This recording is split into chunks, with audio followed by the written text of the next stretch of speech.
Good morning and welcome to another episode of Sun and Simplicity.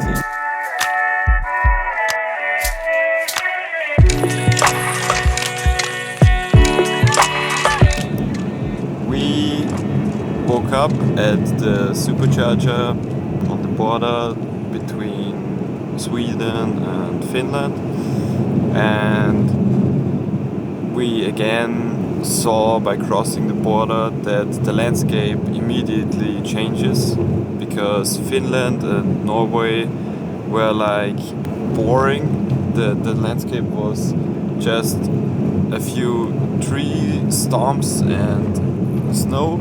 It's really cold and rocky. Yeah. And it seems like empty. Yeah, I think empty is a good description for at least that part of the country we saw. When we crossed to Sweden again, the landscape immediately changed to green pine trees, and it's so much nicer to look at. I like Sweden more than this boring landscape. Maybe in the winter time. We will see. Maybe when we come back in the summertime, sometime. We don't know.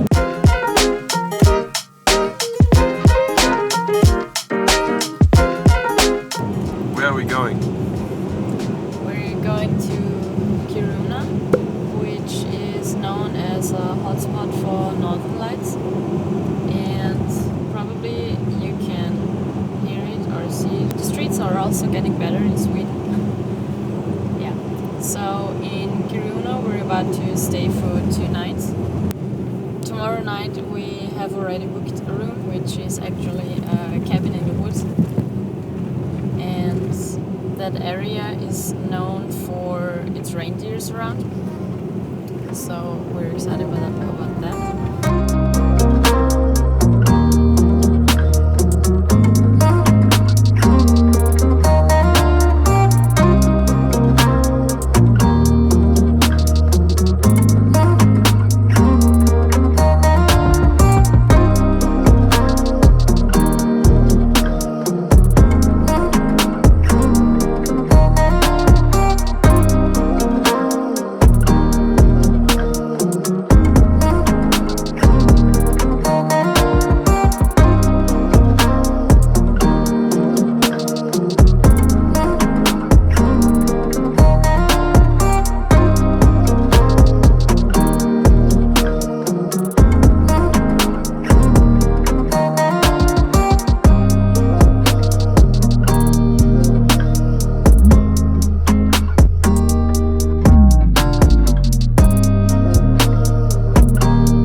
Good morning again.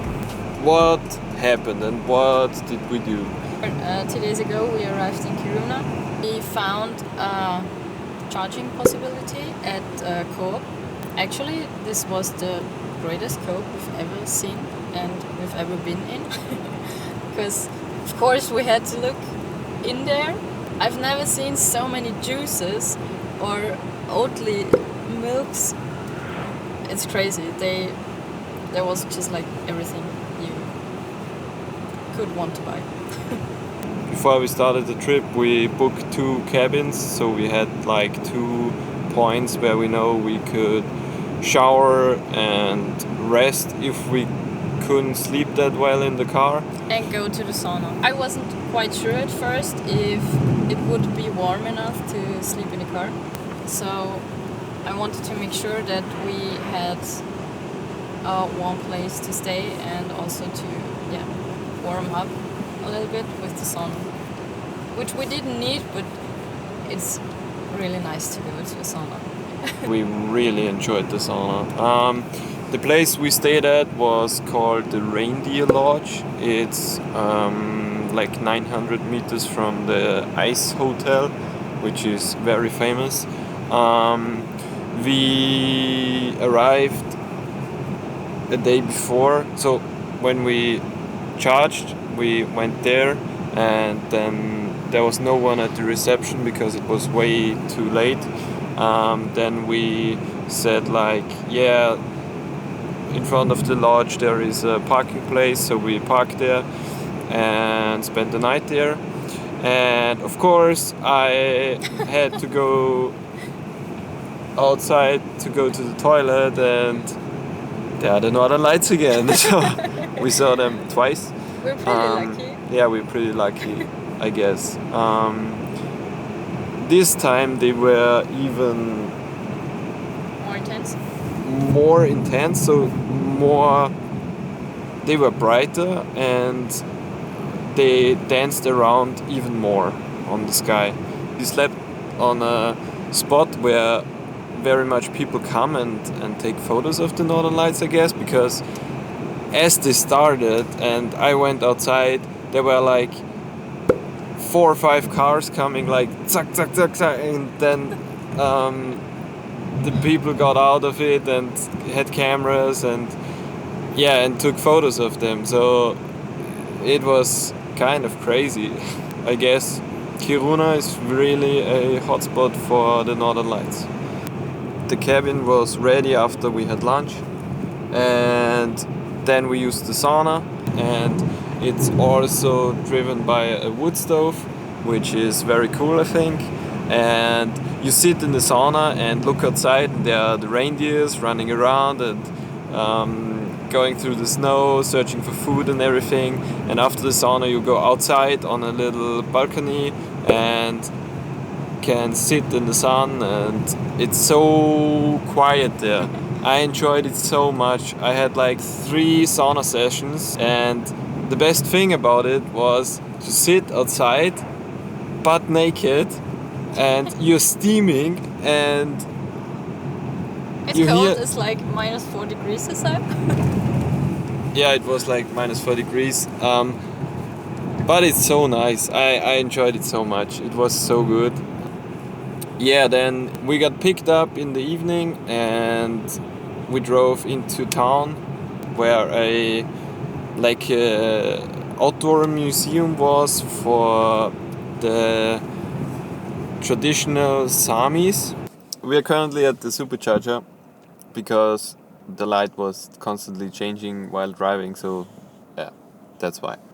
I guess we stopped at yesterday's experience, which actually was about the Sami culture. Sami or Sapmi are the people who lived like in the northern areas of Norway, Sweden, Finland, and the European northern parts of Russia. Yeah. And unfortunately, a lot of this culture is about to be lost because there's nothing taught in school, at least in Sweden. So yeah, we had a pretty nice evening with Clara, who told us a lot of stories of her childhood and also of her granddad. Yeah, which was a really nice experience. And also some mythical stories about the Northern Lights and how the Samis thought the world was made, which is pretty cool because every culture has its own view on how the world was made or created. And even within the Sami culture, there are different stories about that because there are like Finnish myths about that and Swedish myths. So yeah, that's pretty cool. Yeah, and also the northern Samis and the southern Samis aren't the same. They don't even speak the same language, because Samis have their own language. That's also a fact about them. And there are only about 20,000 Samis left in Norway. Samis were nomads, so they were constantly on the move and were... They kept track with their reindeer because the reindeer was wandering around. They had a winter place and a summer place, so in the summer they moved to the mountains because reindeers have snow. They are very furious, so they seek the cold in the summer, and in winter they come down because in the mountains snow, there is too much wind and it's too cold. Too much snow and too icy to find any food. And Clara also told us about the problem with climate change.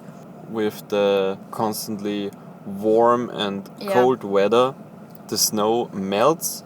It freezes in the sun, again. and then overnight it freezes. So it builds like a hard shell on top, so the reindeers don't smell the food underneath. Because they have a really good nose, and if they don't smell it, the problem is they don't know that there's actually food for them, so they keep on walking and walking and walking. And as you can imagine, reindeers are quite big animals, and even if they are warm, it's cold outside, so they need a lot of energy. And yeah, they could just starve because they don't find any food or smell any food. Yeah, because they don't know there's food around them. Yeah. In the winters in Kiruna it has like minus 35 or so. So keeping your body warm in these temperatures is a very hard job, also for the reindeers, of course. So we also got to feed some reindeers. They are so lovely animals. Nobody has to get scared of them. Yeah, they are so soft, and they're just not aware of their big antlers. Yeah. But it's like big cats or horses with antlers. Yeah, kind of. But without the biting and the... Horses don't bite either. Yeah, but cats do. Reindeers are so soft. They use their mouth to just get the food, the birches, yeah. And they're so soft. They don't even lick your hand or anything. It's so nice. They're really cute. Yeah, and so fluffy. They're so fluffy. Yeah, they're pretty cool animals, and I think Clara got us a good sight into living up here and how the people then lived up here. He also described the problem with the Sami culture, because actually we just were not aware that there is racism also because of culture, and it seems like this is happening to Samis in Sweden or also in Norway and other northern countries. Yeah. So this was quite interesting and kind of sad.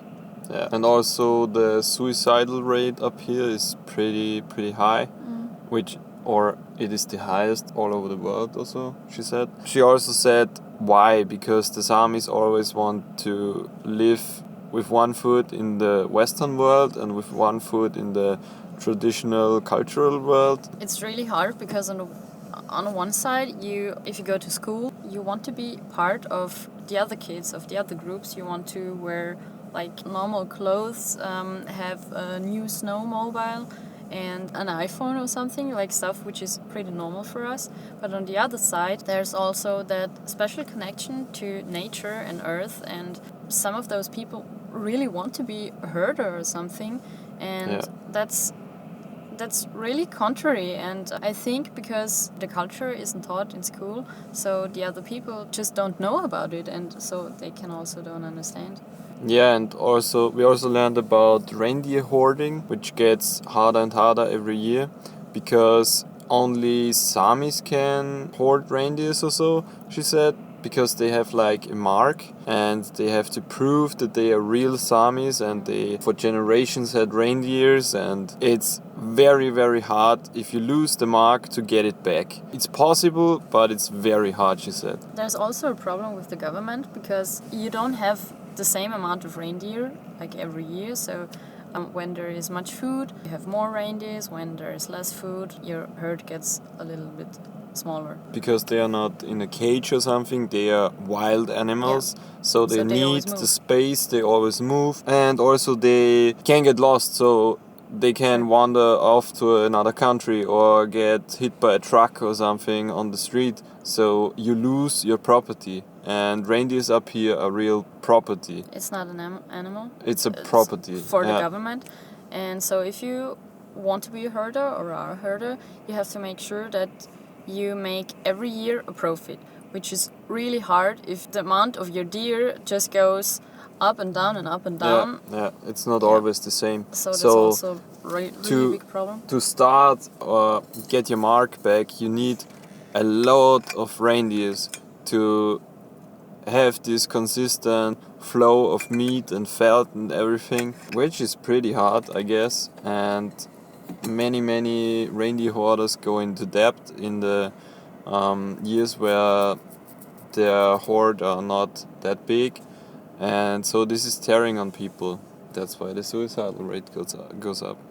It was really a totally interesting evening.